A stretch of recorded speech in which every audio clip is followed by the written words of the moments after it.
Hey everybody, Frugal Brando here. Just as important as being smart with your money, you also need to be smart online in this day and age. The point of today's video, I am going to be going over 10 password managers and the one that now, as of 2021, I actually have to pay for due to their changes. The best password manager is going to allow you to create new unique passwords and also allow you to save all of your passwords in one place. Specifically all, because some of them have limitations, but we'll get to that in a bit.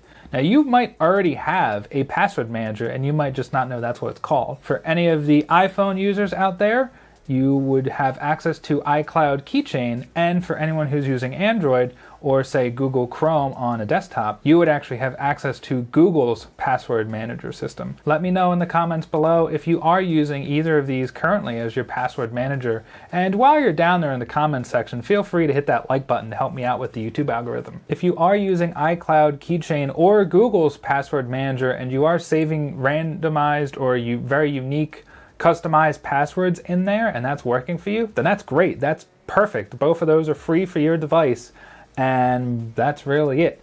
Now, for me personally, I have more than one device, as most likely all of you have out there, and I actually have 3 Apple devices and 2 Windows devices, so saving something in my iCloud Keychain not syncing over, well, come on, that's just a first world problem now. Let's say I saved a new password on my iPhone and it went into the iCloud Keychain. Well, let's say a week later I had to go on my desktop and sign into this account. I wanted to check something, but my iPhone was in the other room and I have Chrome on my desktop, so I don't know what that password is.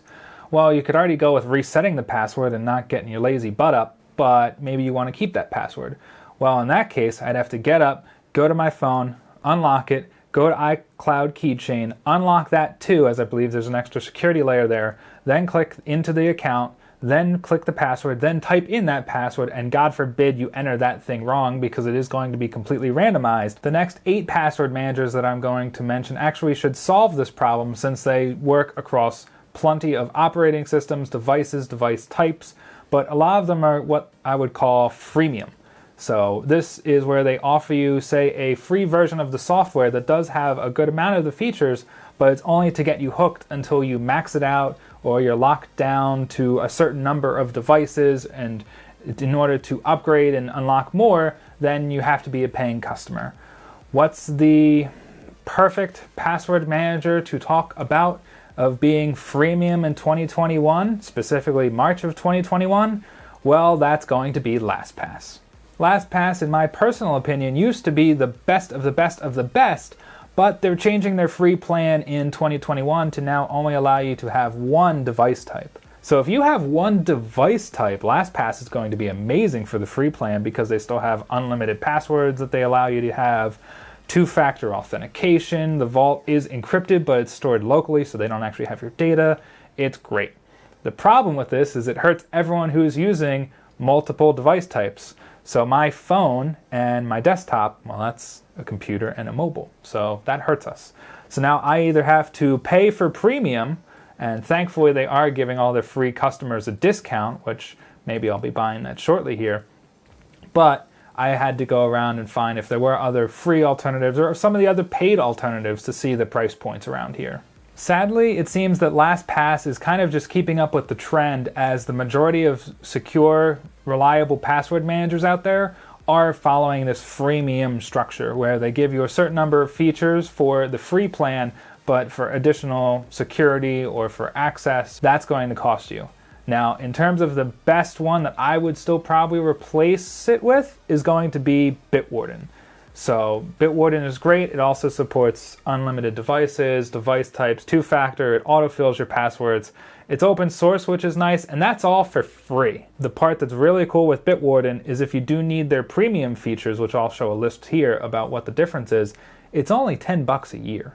So this is a great option, and I guess disclaimer here, no, I am not sponsored by any of these. This is just me being stuck in a bind, having to choose between different password managers now that LastPass is going to be charging me since I was on their free tier. So I did all of the research and figured I'd film it and put it on YouTube to help anyone else out there who's trying to be smart with their money, but also trying to find a cheap, reliable password manager. Next up on the list, we're going to have NordPass. Now this is another one that is pretty great because it has autofill, autosave. The only bad side, or I guess con with NordPass, is going to be you're only allowed one device at a time.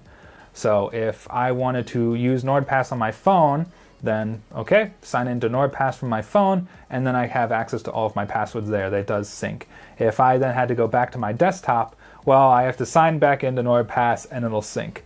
That's not a big deal really, and if that's not an inconvenience for you, the free plan of this might be pretty great. Their premium option, which I'll list up here, is going to only be $30 a year, which is not a bad deal for what you're getting. They do also have a family plan coming in at $50 a year, which in terms of the average pricings, this is also really good.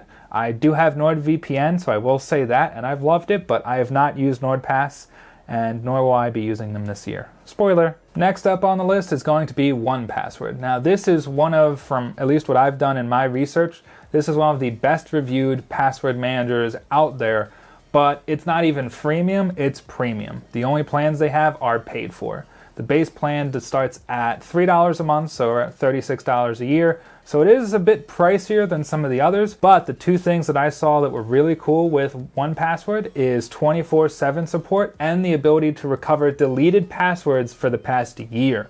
So if you accidentally deleted something 2 weeks ago and you needed it back, you can recover it. That's a pretty sweet feature. So if that's worth $36 to you, this might be the option. They do also have a family plan, which I believe is around $60 a year, which seems to be average for this area. Another highly reviewed and highly rated password manager is going to be Dashlane.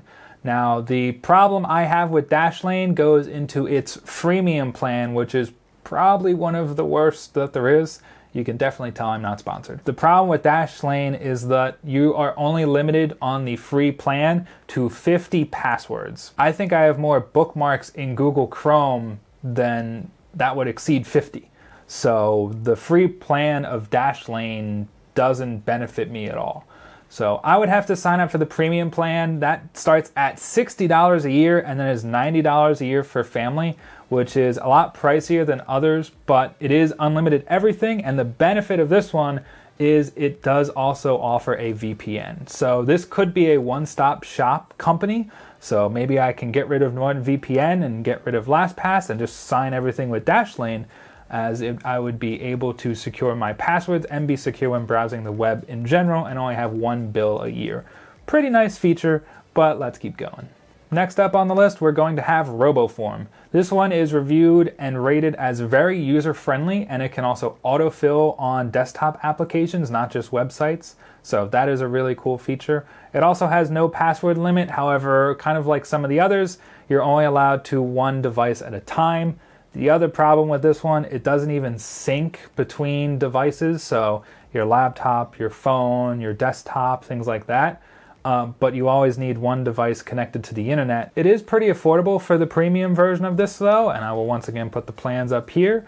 And you can also pay for 5 years at a time, which brings the cost down to $20 a year, which is in the pretty good price range for a password manager from what we've seen. Now the next two password managers I'm going to mention are going to be a bit more technical in nature than the others, since they require more upfront work on your side, but they could also be more secure depending on how you set them up. The first one that's going to be a bit more technical is going to be MyKey. These passwords are not stored on a server, and you're actually hosted from your computer through their software.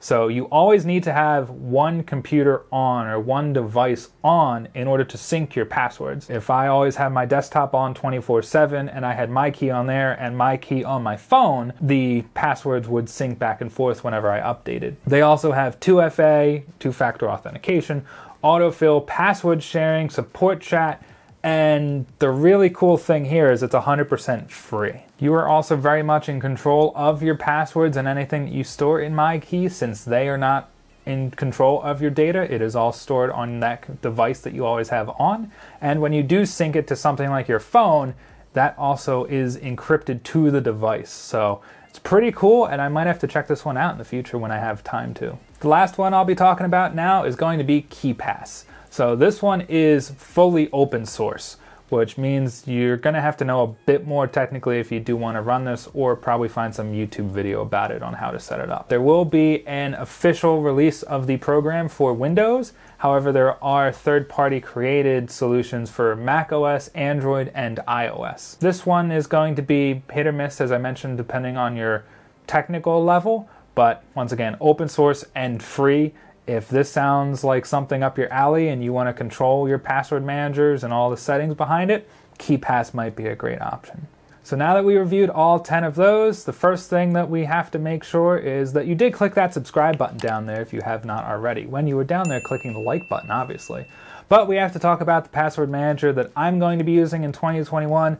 That's going to be LastPass. It's just such a short time that they're giving me to do all the research and to find out what other alternative I would like to go with, that I think I'm going to just have to pay for the plan. I am also doing the family plan, as I am going to be sharing this with a few people, so that's going to be nice how it is discounted. But let's see if we can find any other discounts out there to help bring this cost down and stick it to LastPass. If there is such a thing as a password manager community, this is the news or press release that startled it, since LastPass has been definitely at the top of the game in this space. But now that they're limiting it to the device type, that's going to probably bring a lot of users away from their platform. I do think a handful, such as myself, will upgrade to premium or families while they do have this discount going on, but we'll see what happens in the future. Now, the nice thing with this, though, is we got that little pop-up from Rakuten about another 20% cash back. So not only will we be getting 25% off the families plan, so bringing it down to $36, but we'll be getting another 20% off that, which is going to be pretty cool. I'll probably put the math here for what we're going to do, but let's now upgrade to families. Congratulations to LastPass. They actually made me spend money, which is a very rare achievement. Now, I would say LastPass, for anyone who does want to pay for it, they are great. I'm obviously buying it. You don't have to buy it. Maybe a free or cheaper alternative will work for you. Personally, I'm just buying it for 2021 into 2022, and then maybe I'll do a bit more research on these to see what password manager I might use next. A lot of these also have very easy import-export features, so it's not difficult to migrate your passwords from one to another. And Bitwarden for $10 a year, and I believe that's 2 users, is a pretty great deal. I will also have to check out MyKey and Keepass since I am technical enough, but we're going to have to see until next year. So that wraps it up for this week's video. Thank you so much for watching until the end. Please consider clicking that like button down there if you have not already. I have new videos coming out every week, bunch of great content coming up, so please consider subscribing to the channel if you have not already. And that's really about it. So until the next video, please, as always, be sure to be smart with your money.